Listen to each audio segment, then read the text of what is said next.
press the buttons. Have you ever looked at all the gear musicians use and wonder, how does it all work? My name's Dustin, and my family and I are setting out on a quest to inspire both adult and kid musicians to create new sounds together and learn all about what it takes to produce great music. We'd like to invite you along on the journey as we explore the gear professional studios, musicians, and hobbyists use to create their art. We'll take a close-up look at the gear and ask, What's this button do? Hello and welcome to this week's episode of What's This Button Do? I'm your host Dustin, and today we are going to be looking at one of the coolest guitars we've ever featured on the show. Now, anyone who's been following the show for any length of time knows that I love Fidelity Guitars from the UK. Matt is one of the most amazing guitar builders, and we've talked about the dream guitars that he's built for me over the years. But about a year ago, I was watching one of his Instagram posts, and he posted a picture of a new shape called the Double Standard. And I fell in love with it, thought it was a really cool shape. And then he posted a picture of a project guitar he was working on that was a custom order for another customer. And when I saw the picture of it and it looked like this, I was blown away. The first thing I thought of was kind of an Adam Jones with that silver burst look to it. And this double cut, I thought, wow, that's really wicked. And then you got this just single coil pickup right in the middle. I thought, okay, that's really cool. And then the sliders. And my mind was just racing like, what all could this be? What is going on with this guitar? So I was just dumbfounded. And I kept waiting for demos to come out, waiting for somebody, whoever had custom ordered it, to start playing it. Found out several minutes later that the person who had custom ordered it wound up canceling the order and they weren't able to do it. So the guitar was available. And I reached out to Matt, just told him how much I was in love with it. And things kind of went back and forth for a while. I wasn't sure if I was actually going to get it or not. And then over Christmas break, I finally pulled the trigger, brought this into the fold, and I've had some time to play with it now. And I wanted to share with you guys how many cool things are on here. This is just a level of creativity I would have never thought of. But when I first posted this on my Instagram, I got a lot of feedback that was like, well, why would you want to put a bunch of pedals into a guitar? I don't see the point of it. You might as well just use a pedal board. Why would you want to do this? And so I thought this would be a fun thing to not only dive into the sounds of the guitar, but also talk about the pros and cons of doing something like this in case you're thinking about venturing down that path and doing something creative and having a custom guitar built with some creative effects in it. I want to show you how this works and why not. You might not want to do something like this. So let's jump over to the other camera and I'm going to show you how this all works. All right, now there's a lot going on this guitar, so let's kind of go over some of the features of it before we even start listening to the sounds. First thing we're going to look at is the layout of the guitar. So you've got this single coil Mojo pickup it's the same center Charlie Christian pickup that's in my Fidelity Stella Rosa, which is just a beautiful, clean, chimey single coil. Absolutely love it. It's beautiful. You'll hear that in a second. Down below here, you've got two sliders, and these are your volume and tone. So when you've got it pressed all the way forward, it's like having your volume knob all the way up. You pull it back, and you're lowering your volume or you're lowering your tone down. So it's really responsive, just like a pot. I am so impressed with this. I kind of want to do this on other guitars. Then down here you have three switches, and up here you have one master switch. Now, this is the Effects Master On switch. So when I've got it on, this little light will light up, and that means that the effects pedals that are built into the guitar are active and now working. So when this is turned off, you're just bypassing all those effects, and you're just hearing the clean sound of the pickup. So let's do that first. Let's hear what this sounds like clean.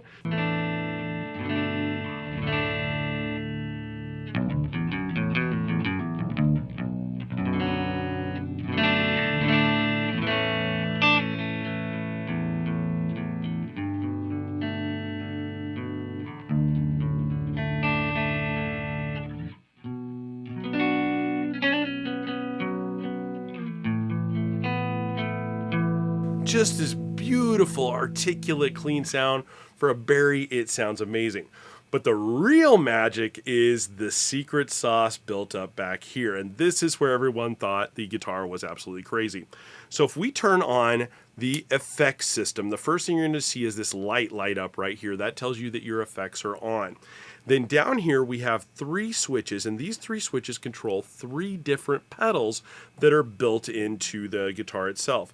The first switch is for an Ibanez Analog Delay. The second one is for a Mr. Black Mini Reverb.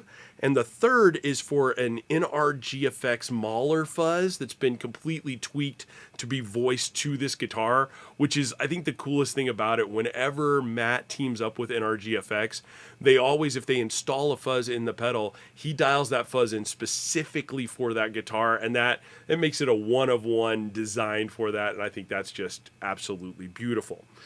Now, there's goods and there's bads of this, because basically what you've got here is these three effects are cascading into each other. So it starts with the fuzz pedal, into the delay, and then into the reverb.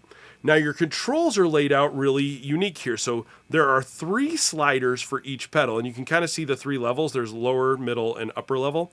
This lower level is your fuzz control. So you've got the fuzz volume right here, and then you've got your bias and your adjustments for the fuzz over here. The middle section is for the Mr. Black Reverb. You have your mix knob, and then you have your standard dwell and reverb settings over here. And then the analog delay has the mix knob right here. And then these two control your oscillation and your number of repeats. And this is the magical switch. This little section right here, I think, is such a cool idea to incorporate into the guitar itself, and I'll show you why in just a second. But before we do that, let's mute this for a second, and I want to talk about the whys and the why nots to do this.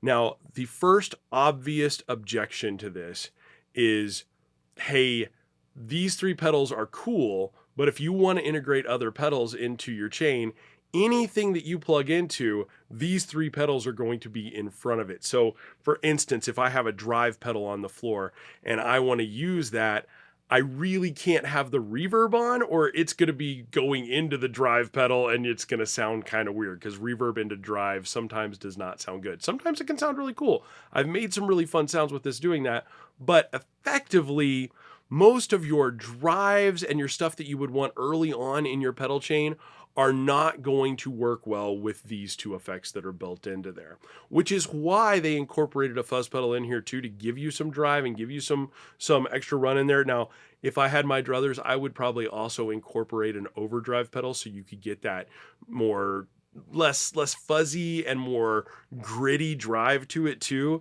so that you could do that in front of a reverb and a delay as well. That would be kind of cool.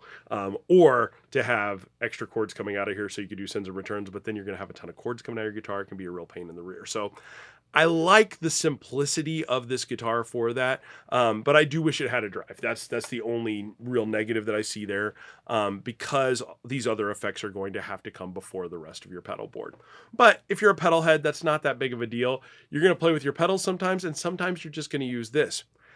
Now, if you're not a pedal head and you're not somebody who plays with a big pedal board, this can be the one-stop solution, because this can answer all of your pedal board problems.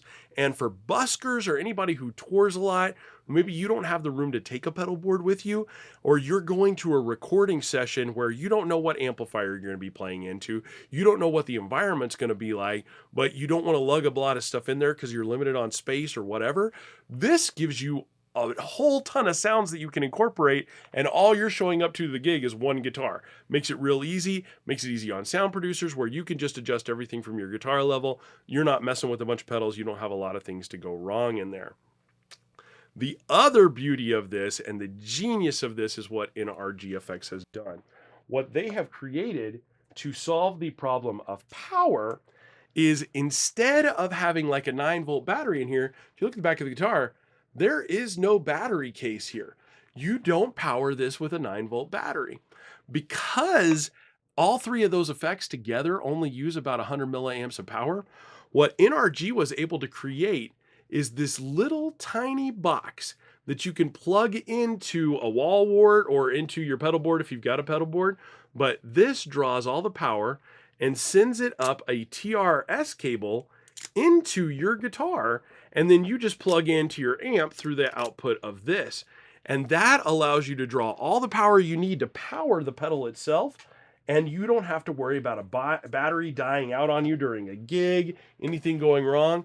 It's going to sound nice and clean the whole time. It's such a smart way to do this. I think that is probably NRG's greatest contribution to this outside of that fuzz. All right, so enough of me blabbing about how cool this is and how much I'm excited about it. The real proof is in the pudding. Let's hear what these effects sound like. So the first thing I'm going to do is I'm going to turn on the fuzz pedal. And you'll notice immediately the hum that you were hearing in the background from the single coil went away. And when I strike a note, if I've got all three of these are the three fuzz controls, turned down, you're not hearing anything, right? The sound has been killed. That's because this is your level control. So if I bring this up,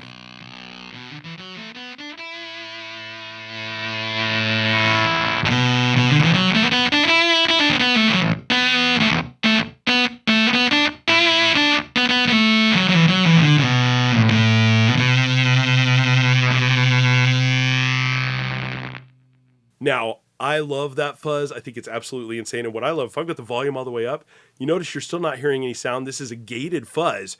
So you can have this thing cranked and it is not going to give you this crazy sound because we've got the biases all turned down a little bit. Now, if I bring these up, you hear that. The more I bring this up, the more you're going to hear some noise creep into the signal.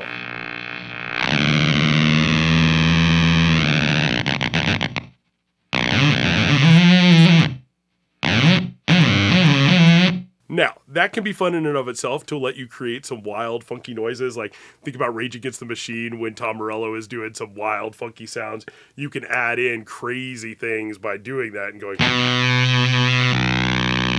You can get that to kind of fuzz to flub out there and create wild effects. Personally, I like it with these off and just playing...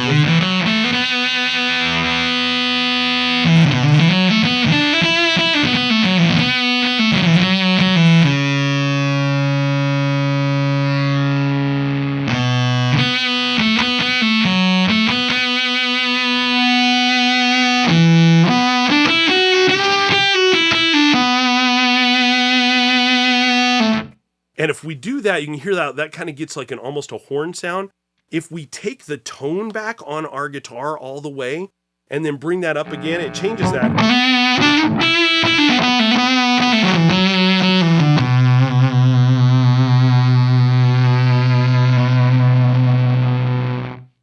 Just kind of smooths it out, gives it a cool sound.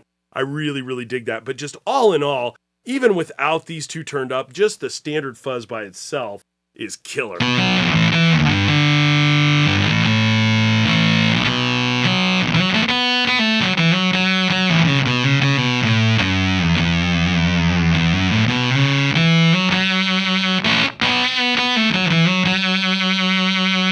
I just love the responsiveness of that.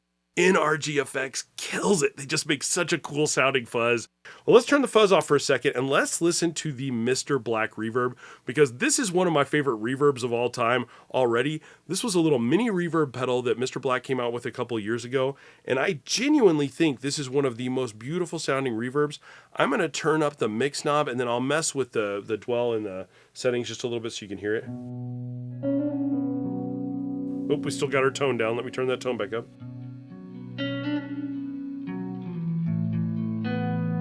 If we bring these up a little bit, start to hear a little change here.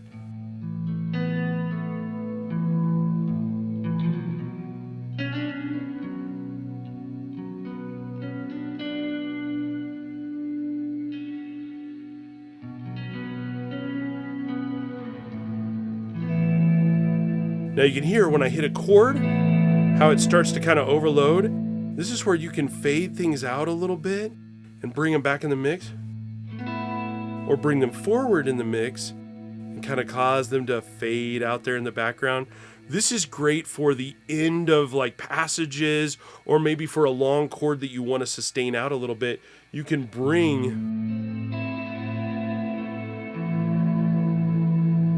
and then as you want them to fade out, you just slide the knobs back a little bit and you fade that out in live real time. That gives you more control while you're playing in front of an audience. You're able to actually make those adjustments on the fly rather than having to reach down on a pedal board and adjust those knobs.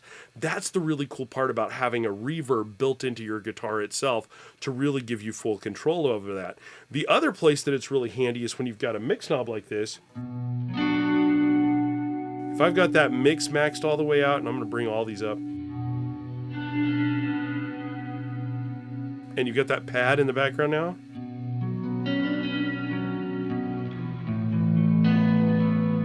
you can start to bring your playing out more by pulling that back.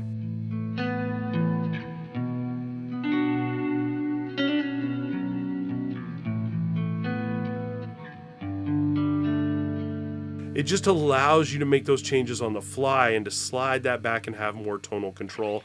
I think that is beautiful. And you can hear with a baritone, that reverb was the perfect choice for this guitar. It's just such a gorgeous sound in the mix.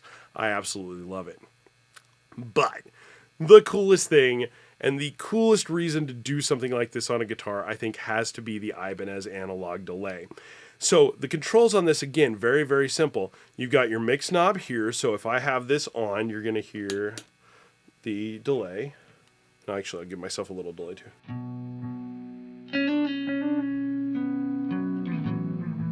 So the mix, the more I have that back, the less you'll hear the repeats. So you can barely hear the repeat in the background. The more I bring this up, you can hear that repeat stand out more. Now this knob is the magic because this is your oscillation. So this is basically the feedback control on the pedal itself. So the more I have this up, the more repeats you're gonna have. And if I take it down too far, you're gonna actually start going into oscillation.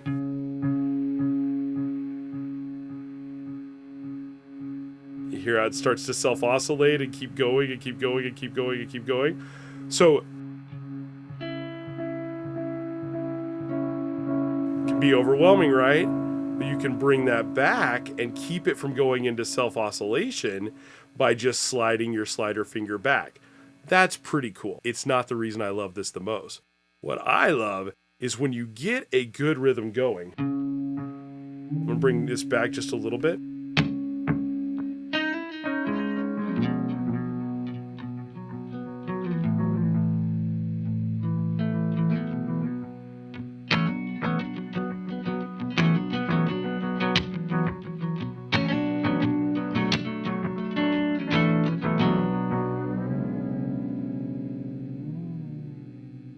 You can control those repeats. All right, now what I'm going to do is show you kind of a cool little thing that you can do by using the effects together and then using this slider on the delay pedal. You can create effectively kind of like what back in the 70s a lot of producers used to do to create crazy effects. If you listen to a lot of Queen's music on the soundtrack to Highlander or on Kinda Magic, you'll actually hear them take some reel-to-reel tape and they kind of put their finger on that reel-to-reel tape to slow it down and speed it up and make some crazy effects. This can do the same thing by using this knob. You will get these crazy, wild, gnarly, overwhelming effects. Not something that you're going to put in a melodic song or anything, but these can be used for some crazy mood breakers, some in-between song things, some transitions, or some closeouts or intros to songs before you start getting into a crazy sound. So let's hear what that sounds like.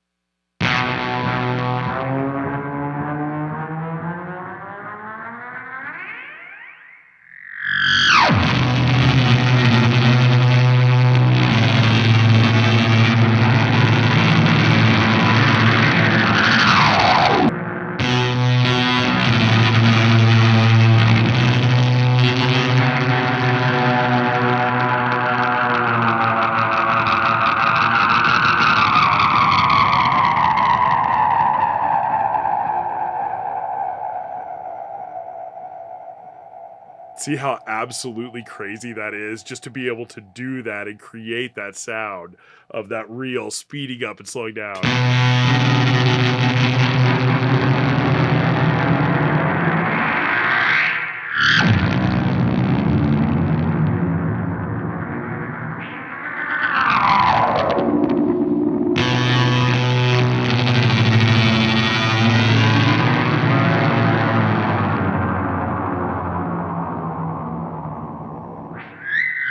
All right, I hope I didn't blow your eardrums out on that one. I just had to show you some of those crazy reel-to-reel sounds. It's such a cool, unique thing, and I'm just now starting to discover the different sounds that you can make with this. Having those 3 pedals in there built like that, I'm sure there's a bazillion other sounds that I'm going to discover as we go along. But more than anything, I wanted you to hear what you could do to get outside of the box to create something new. And honestly, I find that limiting myself to those 3 pedals has forced me to get more creative as I'm messing around, coming up with ideas. Sometimes I get a thing called pedal paralysis where I'll have, a board with 15 pedals in front of me and I'm sitting there messing around with them. And I find myself blowing 2 hours just messing around trying to find a sound on there, where in about 2 minutes I can sit there and be playing and changing my sounds and messing around, having way more fun on this guitar than I've had messing with my pedal board in years. So I do think that something like this sparks creativity. It sparks a kind of a new appreciation of the sounds that you can make from a guitar and a new appreciation of some of these effects. That Mr. Black Mini Reverb, I love that pedal. Absolutely love that pedal even more now.